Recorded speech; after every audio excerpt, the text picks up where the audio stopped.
Good evening, everybody. The Star of Bethlehem. Let's just put ourselves in the mood for just a few minutes by playing We Three Kings.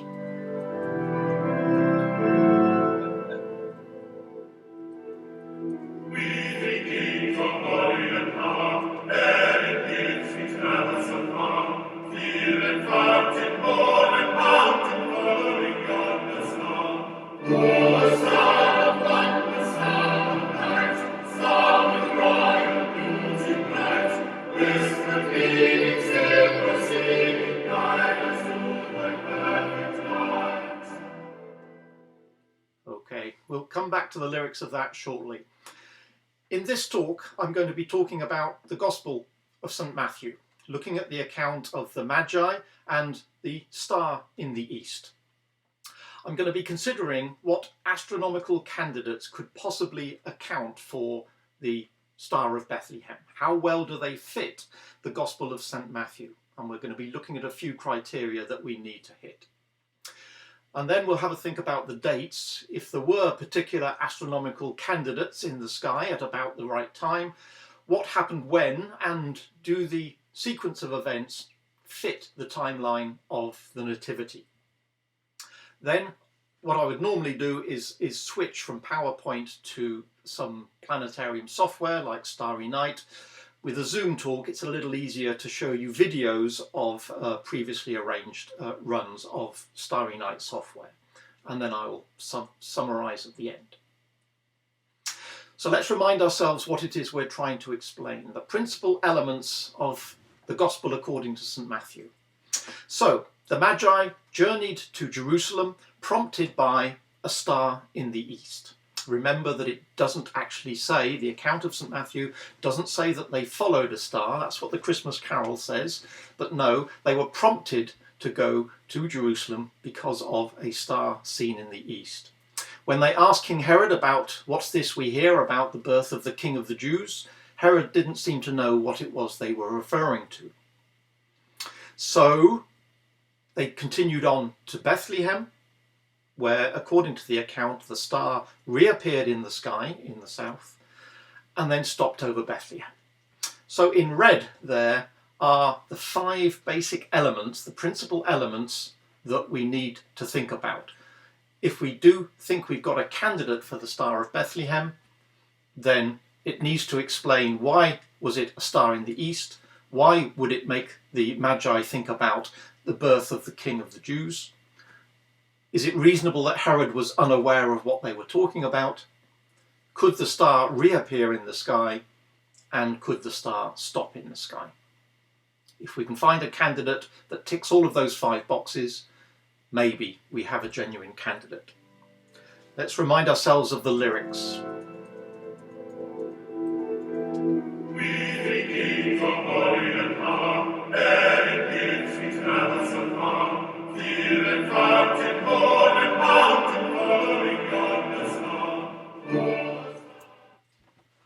Again, we won't go through all the verses, but I'm sure you're familiar with the opening verse, "We three kings of Orient are," etc., following yonder star. But when we think about this particular carol, we realise that actually "We three kings of Orient are" is not, strictly speaking, very accurate, because in the account of St. Matthew, there is no indication that there were 3 people visiting the baby Jesus. It's always assumed that there were 3 wise men or 3 magi, depending on how you want to refer to them. It's always assumed that there were 3 simply because the account refers to 3 gifts that were brought, the gold, frankincense and myrrh. So if there were 3 gifts, it's often assumed that there were 3 people. But actually, there might have been 27 magi, of whom 3 bought gifts, and the other 24 started looking at each other saying, "I didn't know we were supposed to bring gifts." So it's only an assumption that there were 3 of the Magi, or 3 of the wise men. So we really shouldn't have the number 3 in the Christmas carol. And nowhere does it say they were kings. They're referred to Magi, the plural of Magus, and we often refer to them as the wise men. But nowhere does it refer to kings. So we shouldn't really have kings in there either. And where did they actually come from? What was their homeland? Well, All we really know, it was somewhere to the east of Jerusalem. It might have been the Near East, it might have been India, it might have been Mongolia, it might have been the Orient, it might have been the Far East. So we really shouldn't specify anything about where they actually came from. And as I've already said, the account doesn't actually say they followed a star. Their journey was prompted by the appearance of a star in the east, so we shouldn't actually have following yonder star either. So you can see this particular Christmas carol is starting to fall apart rather rapidly, and it's becoming a little bit threadbare. Being a scientist, I prefer things to be accurate and precise, and so really we ought to rework that opening verse of We Three Kings, and a little more accurately we ought to say, we indeterminate number of men of unspecified geographic origin are, and instead of following yonder star we should say saw a star. So that's more accurate, but now you can obviously see why scientists don't write Christmas carols. And whenever we're talking about the wise men, we shouldn't be talking about 3 wise men, we should be talking about n wise men, where n is a number greater than 1 and less than infinity, but we don't actually know what n was. We can assume it's 3 if we like, but there's no actual evidence for that. So when it comes to thinking about a star, we should bear in mind that a star doesn't necessarily mean a star in the sense that we understand it. As modern day astronomers, we know what a star is, we know how stars work. But we should remember that the word star can be used in quite a lot of loose senses. We can think of the fixed stars making up the constellations of the night sky, fixed in the sense that they don't move relative to each other, of course. The stars appear to move because of the rotation of the Earth, but they move as one body, so they're referred to as the fixed stars. But some stars, of course, do wander. We sometimes see a bright point of light that doesn't stay in the same place relative to the fixed stars night after night. We know that these are planets, but in the early days they were simply referred to as wandering stars because they weren't fixed. And some stars appear to be hairy or have tails, and we would call those, in the modern terms, we would call those comets. And some stars even have that same nomenclature in the modern day, for instance shooting stars, although we generally refer to them as meteors. Of course it's quite colloquially acceptable to talk about them as shooting stars.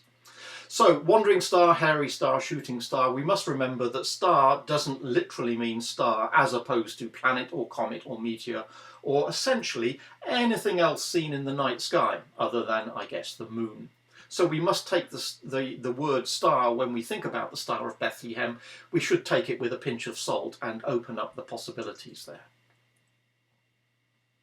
Do we learn anything by looking at any depictions of the Adoration of the Magi, for instance? Here we can see a painting by Botticelli. When was that? 1475. It's widely believed that this on the right is Botticelli himself, staring at himself doing the painting. So in a sense it's a 500-year-old selfie. It just happens to have the Adoration of the Magi in the background.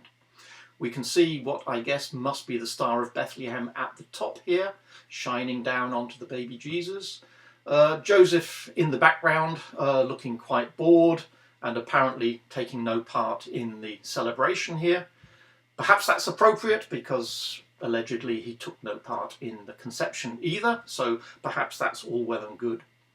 Do we learn anything else by going back a few years? Here again we see the Adoration of the Magi, always 3. We see the Star of Bethlehem in the background, but again we don't learn anything about the nature of the star. It seems to be just a bright point of light. If we go back to Giotto 1305, this is one of the few depictions that actually shows what we assume to be the Star of Bethlehem, not as a star, but what appears to be a comet. We'll think about the possibilities of comets in just a short while. But this painting by Giotto is the reason that the space probe that visited Halley's Comet some years ago was named Giotto in honour of this particular painting.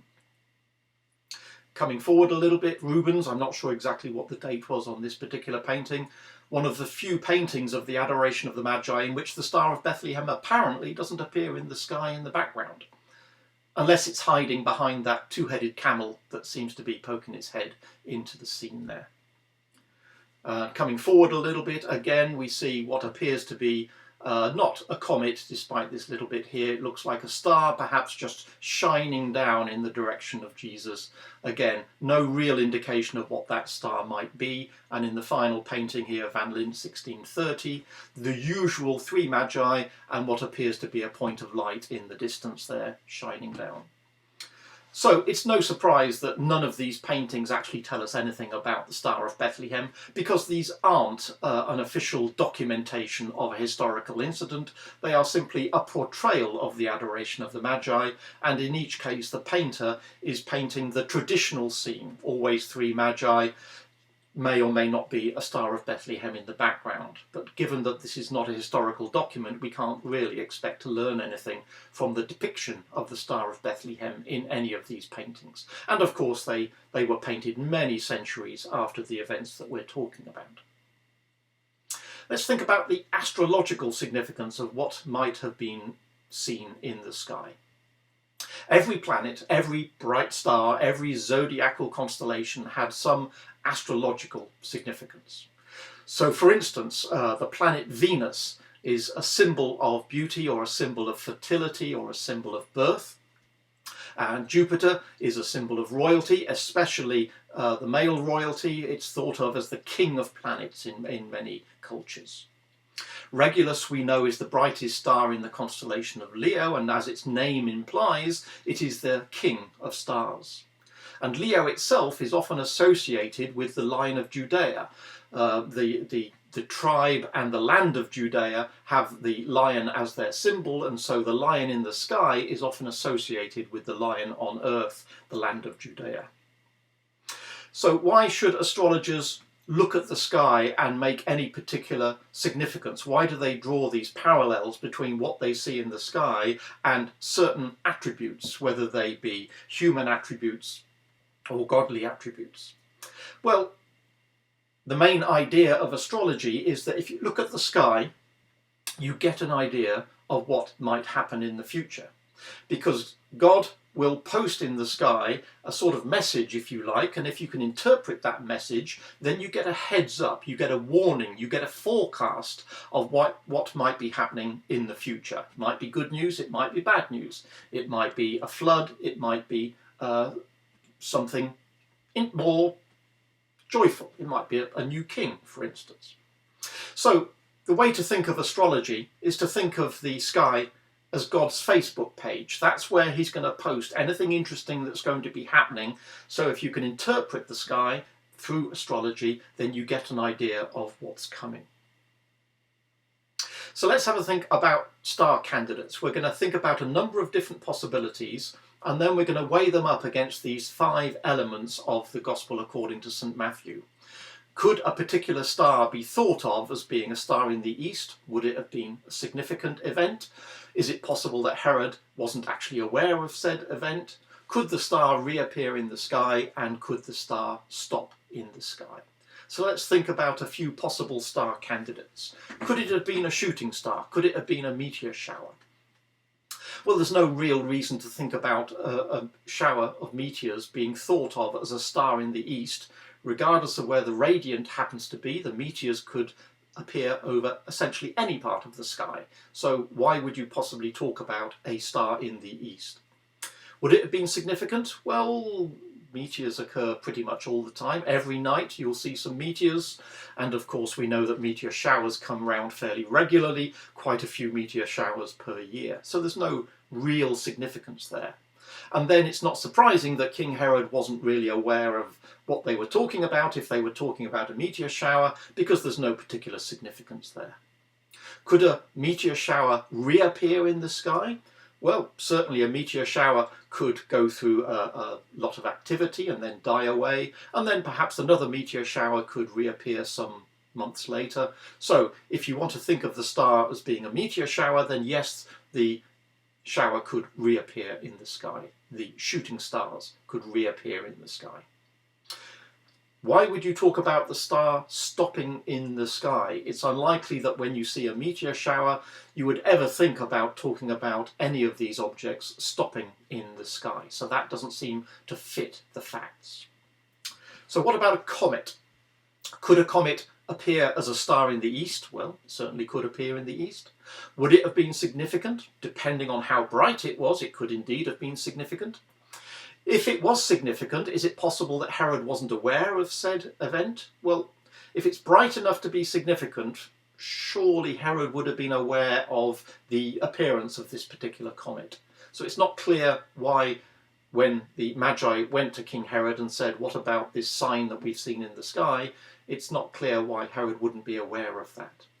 Could a comet reappear in the sky? Well, yes, comets go around the sun, and so for a while they will be invisible. So it might be that it was visible for a little while on one side of the sun, disappeared for a while, and then reappeared on the other side of the sun. So yes, a comet could reappear in the sky. Could a comet stop in the sky? Well, usually when comets go zipping past the Earth, they move relative to the fixed stars, and they, depending on their orbits, they will usually move a small amount or a large amount each night. But it is possible, depending on the geometry of the orbit of the comet, that for a while it's possible that the comet could appear to come towards the Earth and hence not actually seem to move much across the sky for a short period of time. So I put a question mark there, as it doesn't seem very likely, but I guess it is possible. What about other candidates? Could it have been a nova? We know that a nova is not a new star, despite its name. It's a star that newly appears in the sky because presumably it was quite faint, very unremarkable, possibly completely invisible, until it decided to brighten, and how bright they get will depend on the distance to the nova. But it is possible that a star got rather bright, and it could have been a star in the east. It could have been, in principle, in any part of the sky. It could have been significant. Again, if it was bright enough to catch the astrologer's attention, why wouldn't Herod be aware of said nova, said sign in the sky? Herod himself didn't have very good eyesight, but he had his own astrologers, and they would have been advising him accordingly. Could this star reappear in the sky? Well, in principle, a nova, which is a brightening of a star, as the star fades away, it could brighten again. But generally speaking, that doesn't happen on a very short timescale. That happens on timescales of years or decades rather than on short timescales. So it's not obvious how you can build that into the account. And a star stopping in the sky. A nova is a star like any other in the sense that it's in the fixed pattern of stars. It will move with all of the stars as the constellations appear to move because of the rotation of the Earth. So why would you talk about this new star stopping in the sky? That doesn't make any sense at all. Similarly, if we go for supernova, that could have been a very bright star, depending again on its distance. Again, it would have been significant. But again, if it was significant, why wouldn't Herod be aware of it? And again, if it's a star that has, well, reappearing in the sky, our understanding of supernova is it's a star that's come to the end of its life and blown itself to pieces. Generally speaking, once a star has blown itself to pieces, it doesn't do it again. So a star reappearing in the sky doesn't seem to fit. And even if that did, then just like a nova, we have no way of thinking, well, why would you say it had stopped in the sky? Because the supernova would be fixed relative to the other stars, and therefore you wouldn't ever talk about the star stopping in the sky. So those four possible candidates tick some of the boxes in terms of the account of St. Matthew, but not all of them. But if we look at conjunctions, then we have the possibility of meeting all of the criteria. And this there, if you don't recognise it, is the standard astrological symbol for conjunction. Could it have been a conjunction of planets meeting in the sky, not a very large distance apart? Could that have happened in the east? Quite definitely. Could it have been significant? Well, we'll see shortly what significance we could apply to a given pairing of planets meeting in a given constellation. Is it possible Herod wasn't aware of the significance? Well, he might have been aware that two planets had come together in the sky, but he didn't necessarily apply the same significance that the Magi had applied when they saw this particular event. Could a conjunction reappear in the sky? Yes, the planets are always on the move, and so the close conjunction of two planets could happen over a period of months and reoccur some months later. Is it possible for a conjunction of planets? Would you talk about a star stopping in the sky? As we're going to see shortly, as the planets move around the Sun, it is possible for the planet to apparently stop in the sky and change its apparent direction of motion. So let's just remind ourselves that when we're talking about planets going around the Sun, the inner planets are moving faster than the outer planets, and so the appearance of planets in the sky, sometimes they will appear in the same part of sky, sometimes they will appear in opposite parts of the sky. Here, as seen from the Sun, at this point, these two planets will appear to be in the same part of the sky. The orbits of planets are generally a few degrees different from each other, so quite often when planets get close in the sky, one moves a little bit north or south of the other, and they get possibly close, but usually not particularly close to each other as they pass each other in the sky. The other point we need to bear in mind is the appearance of what can happen to outer planets. If we imagine the inner planet here in green is the Earth, and we're looking at one of the outer planets, which could be Mars or Jupiter or Saturn, then because the inner planet is moving faster, there will come a time when the Earth on the inside lane will be moving faster than the planet in the outside lane, simply because the inner planets move faster than the outer planets. So although the planets will generally move from west to east across the sky night after night as you watch them, there will be a period for the outer planets when the Earth overtakes the planets on the inside, just like cars going down the motorway. If you're going faster than another car, it can appear to be going backwards, even though of course you're both moving forwards. So the path of the outer planet on the sky will be from west to east, or from low to high in this particular diagram, and the planet can move towards the east and then stop in the sky and start to move backwards and then stop a second time and start to move forwards again. And that will happen just as the Earth overtakes the planet on the inside. So it's an illusion in the sense that it's only the effect of the observer, but in terms of mapping out how the planet moves in the sky, the planet can move from west to east, stop, move backwards, and then move forwards again. Let's just see that one more time. The planet moves from west to east, and at some point will stop in the sky, move backwards, stop in the sky, and then start to move forwards again. So this is called retrograde motion, that little backward step there. So just remember that little dance, that little S or Z shape in the sky. Before we actually look at some planetarium software to show us what might have happened, let's just think about the timing of where we want to look in terms of dates. Here's a timeline running from 1 AD back by 12 or 13 years.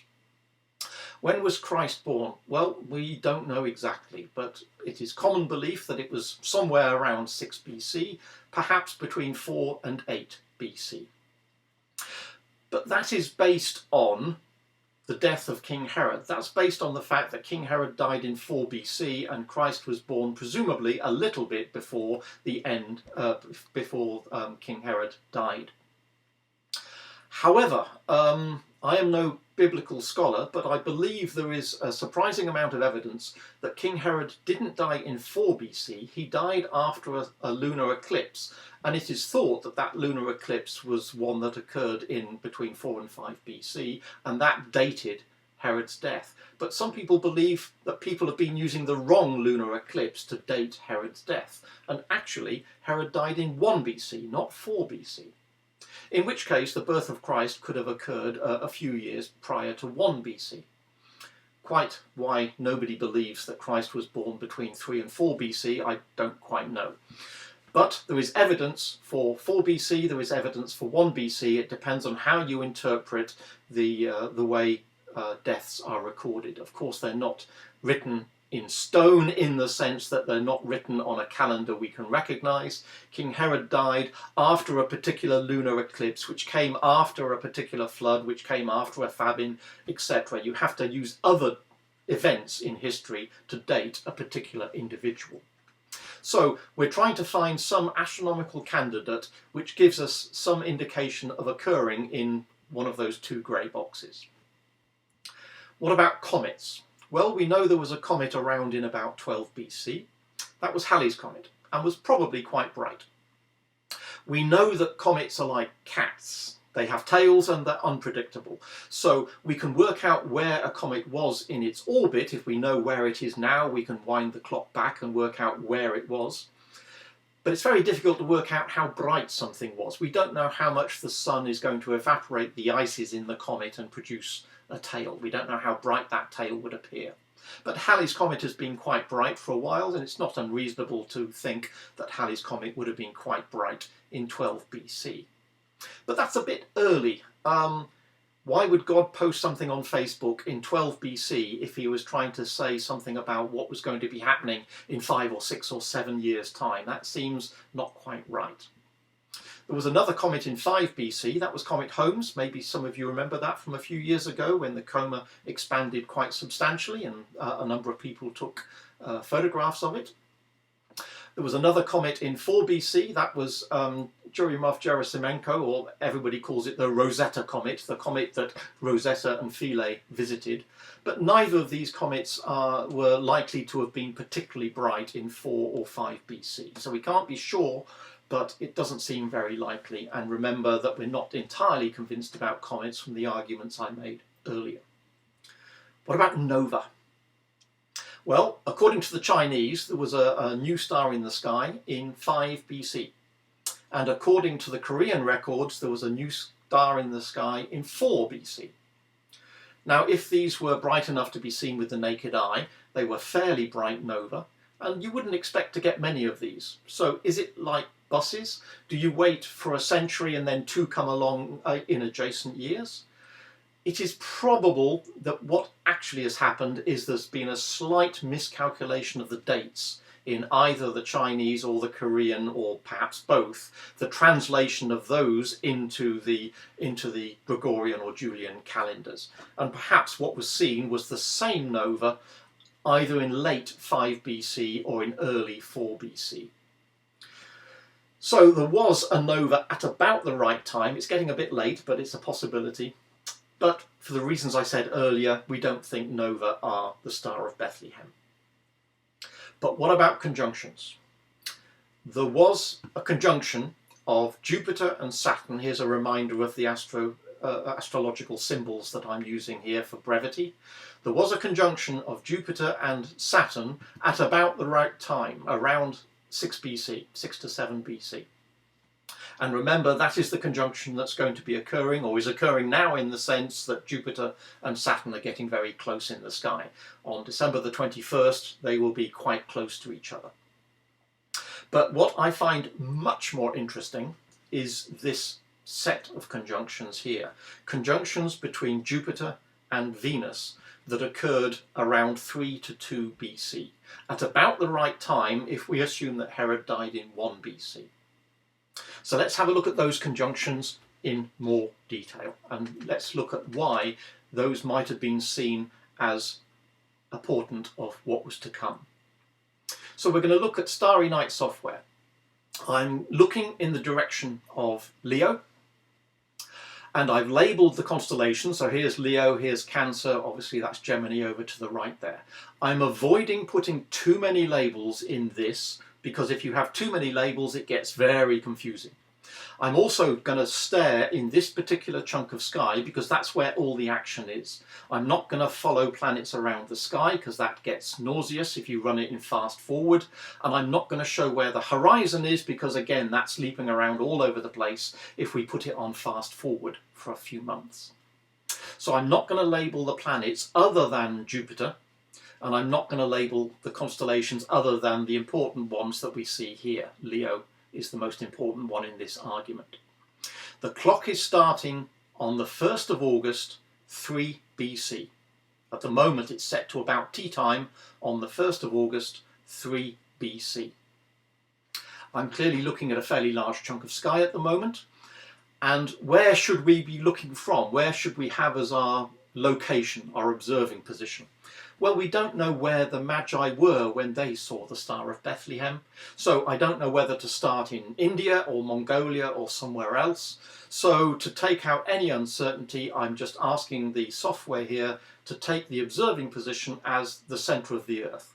Just take the Earth away and just imagine you're at the centre of the Earth. If you were in one of these continents, whether it be the Indian continent or Asia, the Mongolian subcontinent, then that would be an error of a few thousand miles, but of course over astronomical distances that really doesn't change much. So let's move the clock forward from the 1st of August 3 BC, and we're going to see what happens with the motion of Jupiter, which is moving from west to east, so that's going to go to the left. And most importantly, what's going to happen with this planet, which is Venus, and of course Venus is moving faster than Jupiter because it's closer to the Sun. So let's start the clock moving forward and see what happens. So we see Venus and Jupiter get very close in the sky. When's this? August the 12th, 3 BC.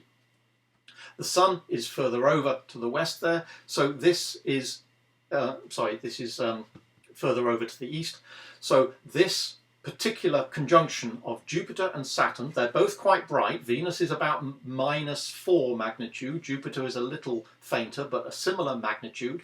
Two very bright objects coming within a fraction of a degree of each other, closer than the diameter of the full moon, in the constellation of Leo. And at this particular time of year, that particular star, that conjunction, would have been seen in the early morning just before the sun rises. So it would have been a star in the east. The very bright Jupiter and Venus coming together in the constellation of Leo. Venus is symbolic of birth. Jupiter is symbolic of kings. And Leo, the lion, is symbolic of the land of Judea. Venus, Jupiter in Leo, birth, king, Jews. So that particular sign of this close conjunction of two planets could have been seen by the astrologers as a sign that something interesting is going to happen, and it involves the birth of the king of the Jews. What happens in the next few months? Venus is moving faster than Jupiter, so Venus is going to go out of our field of view off to the left, and Jupiter is going to continue moving more slowly. So let's see that happening. Jupiter, you now see, passes close to the star Regulus, Alpha Leonis. So the king of planets has just passed the king of stars. Not itself particularly unusual, but then in the following few days, Jupiter slows down and stops in the sky. And that it does about here. The clock is still running forward, but now Jupiter is moving backwards. Jupiter is undergoing retrograde motion that I showed you a few slides ago. And that means Jupiter passes Regulus a second time. The king of stars and the king of planets have just passed close to each other for a second time. And now Jupiter stops in the sky one more time and starts to resume its normal forward motion in the sky from west to east. And it passes Regulus a third time. The king of planets passes the king of stars. Not once, not twice, but 3 times. A triple conjunction over a period of a few months. So Jupiter passing Regulus is not unusual, but Jupiter passing Regulus 3 times in relatively quick succession would have been considered interesting. And remember, the astrologers are now staring at what's going on here, having had the heads up from Venus and Jupiter in conjunction in Leo. They're now getting something about kings. One king is passing another king more than once. They're doing a little dance around each other. Is this a sign that one king is passing his crown onto another king? Perhaps. But what is most remarkable is what happens just another month or so later. Jupiter is going to continue moving from west to east and move a little bit further away from Regulus, but coming up behind again is Venus. Remember, Venus is going a lot faster. It's already gone around the sun and has come back again. So Venus is going to catch up with Jupiter one more time.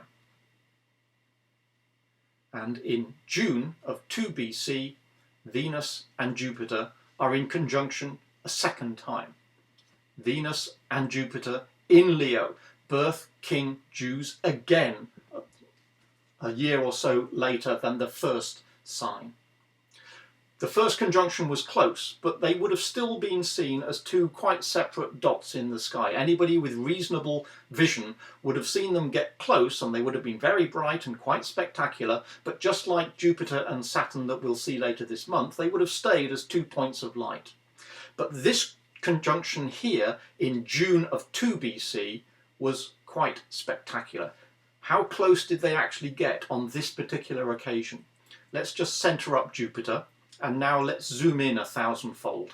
Far more than you could possibly expect in the pre-telescopic days, but let's just look at how close Jupiter and Venus actually got in the sky. Let's zoom in, zoom in, zoom in. That's how close they were. Venus, we know, is shrouded in white cloud and would have been brilliant white. This particular software displays the surface of Venus rather than its cloud cover, so it makes it look rather dull orange, but you have to remember that both Venus and Jupiter are very bright planets. This field of view is approximately 1 arc minute from top to bottom.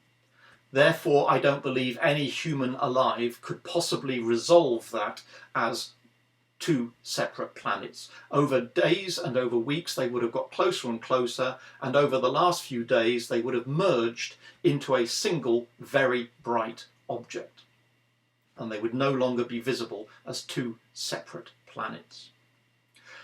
I don't know exactly how often you would expect the conjunction of planets like this to occur. I don't think it occurs very often over a period of 1,000 years. It might occur a few times in 1,000 years. And so it's fairly safe to say that the astrologers who saw the coming together, the merging of these two planets, would never have seen anything quite like this before. So it would have been an absolutely spectacular event, and this would have confirmed to the astrologers, you've been getting the heads up for the last few months. Why are you still in your homeland? Go to the land of Judea and pay homage to the new King of the Jews.